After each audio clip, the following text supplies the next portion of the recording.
Hey guys, welcome to DIY Saturday with Riya.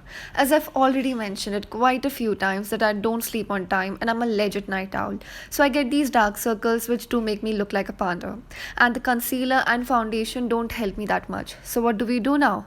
I obviously am not successful with my sleeping schedule. Then what else can help me now?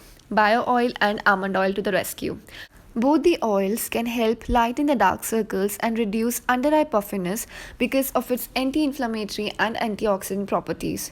Breakthrough ingredient of bio oil, purcellin oil, is a godsend. For chronic dry skin, it forms a thin, non greasy protective layer over skin to prevent moisture loss.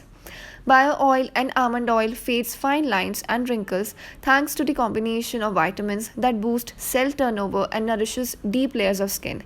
And the most important, vitamin E, that helps fight the effect of free radicals that causes signs of aging.